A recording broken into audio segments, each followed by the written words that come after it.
Hello everyone and welcome to my CBS Soaps official channel. I hope everyone is having a wonderful day.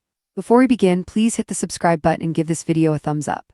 Friday, October 31, 2025. Today on The Bold and the Beautiful, Will and Electra remain strong despite the Luna of it all, and Deke prepared to introduce Ramai to his work family.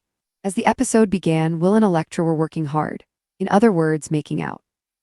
She was psyched that they were having a gathering to celebrate Deke's new position, at which she'd get to meet his beau. At the same time, Hope and Deacon were expressing their delight at the prospect of an intro to the mystery man. "Why is he a mystery?" Dad asked. Deke didn't want to parade him around, he replied playfully, to let him be judged by everyone. Not until today, anyway. Shortly, Will and Electra were joined by Katie, Ivy, and Daphne, whose presence was foreshadowed as always by a whiff of perfume. Electra was the kind of happy that someone only ever is before something terrible happens. She felt really connected to Deke, she said, so she was sure that his boo was going to be lovely too. In the main office, Deacon bowed out to go to work. Before he could escape, Deacon Hope took another shot at talking him out of staying with Sheila. "That may or may not happen," Deacon said. "In the meantime, gimme a little peace." In the showroom, Ivy noted to Electra that she and Will seemed more in love than ever but asked, "Is all this stuff with Luna too much to handle?" In Ivy's estimation, Will was a swell guy but had let Electra down. It would be different if Luna wasn't pregnant, but she isn't going away. No matter, Electra wouldn't be swayed. "Will is here for me," she said, "just like he was when Ramai was terrorizing me." When Ramai visited Luna in prison, why would he? She gloated about Electra's reaction to the news that she was pregnant by Will. Ramai, on the other hand, felt bad for Electra, especially after what he did to her in the past. But he was riding high over Deacon Sharp's amazing son. So high that he was going to meet Deke's work fam that very day. Even Luna was like, "WTH? Over that? They all hate you," she reminded Ramai. "And when Loco Luna tells you that an idea is crazy, that's really saying something." "I realize it's going to be tough," Ramai said, adding that he wasn't scared because the Forresters are too classy to dish out a beatdown. Ramai went on to explain that he'd made the fake nudes of Electra to keep her dependent on him. His plan now was to explain to his victim what a dark time that had been for him and hope that she'll forgive him. Did Deke know about the pics? No. Well, buddy, he was about to. Proving to be as delulu as Luna, Ramai imagined a future in which maybe he too could make a mark in fashion. He'd come back later to fill in Luna. Even though he promised Deke that he wouldn't have anything more to do with her. These kids are bananas. Though Luna begged Ramai not to let Deke unveil him as his beau, off he went to Forrester anyway. As the stage was set for disaster, "I'm sure we're all gonna really like this guy," Electra said. Luna was in the visitor's room at prison talking to herself. When Ramai arrived at Forrester, he and Deke first spoke alone. Ramai seemed excited as hell for this moment and even imagined working with his beau on HFTF someday. Deke said he couldn't wait for Ramai to meet one person in particular, Electra. How on earth did Ramai not think to brace Deke for the reaction he was about to get? When Ramai walked into the showroom, Electra was aghast. Ivy gasped. And Will looked ready to punch out his girlfriend's tormentor all over again. Friday, October 31, 2025. Today on The Bold and the Beautiful, Will and Electra remain strong despite the Luna of it all. Deke prepares to introduce Ramai to his work family, and a shocking confrontation leaves the Forrester showroom in chaos. The morning sunlight poured through the sleek glass windows of Forrester Creations, catching the glitter of sequin fabrics and casting a warm glow across the cutting tables. The air buzzed with activity, interns moving racks, designers arguing softly over color palettes, and the faint sound of a sewing machine in the background. Amid the bustle, Will and Electra stood tucked away in a corner office, doing everything but working. They were supposed to be reviewing HFTF marketing concepts, but instead, Will had Electra backed gently against a filing cabinet, kissing her like he'd waited years to do so. "Will," she whispered breathlessly between kisses, "we're supposed to be preparing for Deke's celebration lunch." "I am preparing," Will murmured against her neck, smiling, "preparing to celebrate having you." Electra laughed softly, brushing a strand of golden hair from his eyes. "You always know how to make me forget the world outside this room." "Well," he teased, "I wouldn't say the world, maybe just the drama part of it, especially the Luna part." That name made her freeze slightly, her laughter dimming. Will noticed instantly. Hey, it's over, he said gently. Luna can't hurt us anymore. She's still there, Electra said quietly. Pregnant, saying it's your baby, she's not gone, Will, she's a shadow I can't shake. Will kissed her forehead, his voice steady. Then we'll face that shadow together, you and me, remember, stronger than ever. At Il Giardino, Hope sat with her father Deacon and Deke, sipping coffee as the morning crowd buzzed around them. So this is the big day, Hope smiled. You're finally introducing your mystery man. Why do you say it like that? Deacon asked with a grin. You act like Deke's dating a superhero with a secret identity. More like a secret liability, Hope teased. Deke chuckled but shifted uncomfortably. He's not a secret, I just wanted to wait, you know how this crowd can be, everyone judges before they even say hello. Deacon nodded knowingly. You've got that right, the Forresters can love you 1 minute and ice you out the next. Hope leaned in, so who is he, Deke, what's his name? Deke hesitated, a faint nervousness flickering across his face. You'll meet him soon enough, let's just say he's had a rough past but he's trying to make things right, he's got a good heart. That's what you said about Sheila, Deacon quipped, earning a death glare from Hope. Dad, Hope groaned. Deacon raised his hands. What? I'm just saying redemption's great and all, but not everyone's meant to be saved. Maybe, Deke said softly, but maybe this time I got lucky.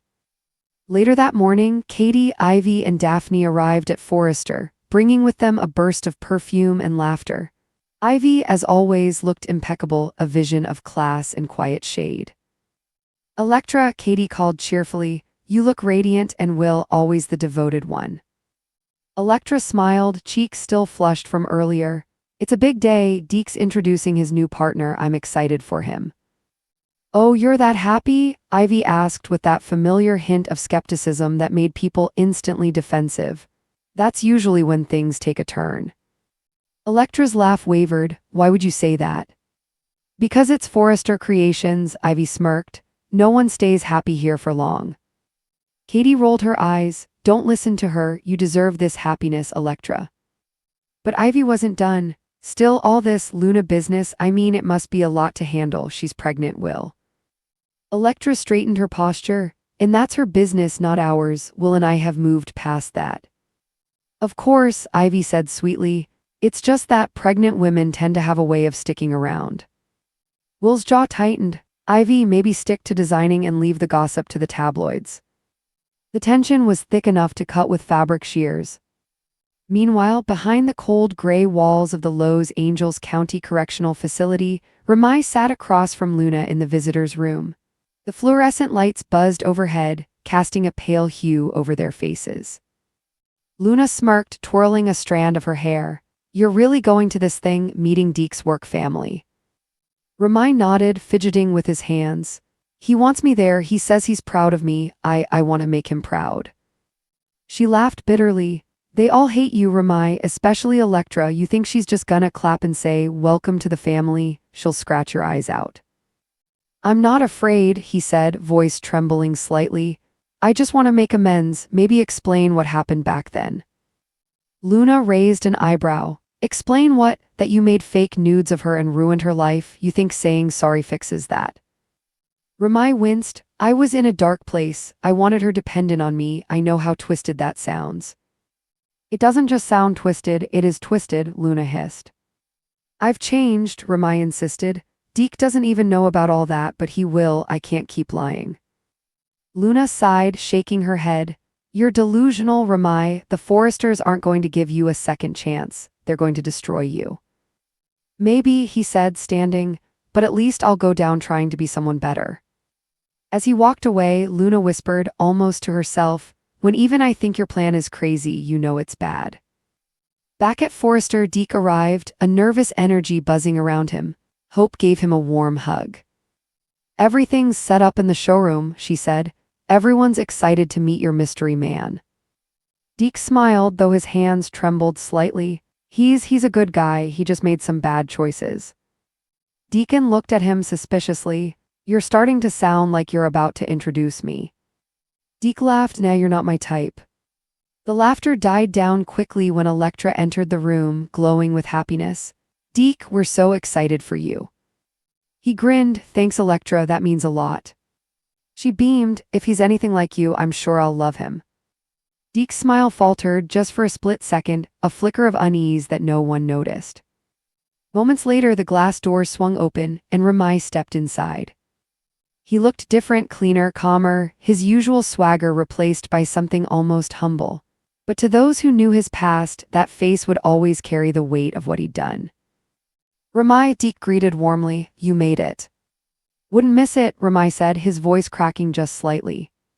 As Deke led him toward the group, Electra turned and froze. Her smile vanished. Ivy's gasp echoed in the room. Katie's eyes widened. "Wait," Electra whispered, her voice trembling. "Him." Ramai swallowed hard. "Electra." Will was on his feet instantly, fists clenching. "You've got to be kidding me." Deke blinked, confused. "You two know each other." "Oh, we know each other," Electra said through gritted teeth. "He's the reason I couldn't look at myself in the mirror for months. He's the reason I almost quit fashion altogether." Ramai's face fell. "I came to apologize." "Apologize," Will barked. "After what you did, you think walking into her workplace is how you fix it." The room crackled with tension. Even Hope looked stunned. "Deke," she said softly, "did you know?" Deke's face drained of color. "No, God no, Ramai, what is she talking about?" Ramai's lips trembled. "It was a long time ago. I made fake photos of her. I was jealous. The rest of his words were drowned out by Electra's voice, cold, furious, and broken all at once. "You ruined my life and now you're dating Deke Sharp," she said. "That's not just twisted, it's cruel." Ramai took a step closer, desperate. "I never stopped regretting it, Electra. Please just listen. Don't you dare say my name." Deke looked between them, stunned. "Ramai, how could you not tell me this?" "I was afraid," Ramai whispered. "Afraid you'd leave me, but I swear I've changed." Deke's voice hardened. "You lied to me, to everyone." The silence that followed was deafening until Will finally lunged. "Will," Electra screamed as Will shoved Ramai backward, sending a rack of dresses crashing to the floor. "Stay the hell away from her," Will shouted. Security rushed in as Deke pulled Will back, shouting, "Enough, enough, damn it." Ramai stumbled to his feet, face red. "I deserve that, maybe worse." "Don't you dare play the martyr," Electra spat. "You walked in here pretending you were a victim. You're not, you're a manipulator." Deke looked torn between the man he thought he loved and the woman who'd been hurt by him. "Ramai, you need to go." Ramai's eyes filled with tears. "Deke, please." "Go," Deke repeated, this time louder. The doors shut behind Ramai with a sharp metallic click. In the silence that followed, no one spoke for nearly a minute. Finally, Deke turned to Electra. "I had no idea, I'm so sorry." She nodded weakly, tears slipping down her cheeks. "None of this is your fault, but it still hurts seeing him, hearing him." Will pulled her into his arms, whispering, "It's over now." But Ivy, ever the realist, glanced toward the door and said under her breath, "Nothing's ever over in this town." And as the camera panned out Deke alone, staring at the shattered remains of his trust, it was clear, this wasn't the end of the story. It was only the beginning of another scandal waiting to unfold. Deke confronts Ramai and demands the truth about Luna's pregnancy. Electra receives a mysterious package with a familiar logo. And Sheila makes a surprise visit with news that shocks Deke into his core. Thanks for watching. If you like this video, so please don't forget to subscribe to my channel and don't miss any updates.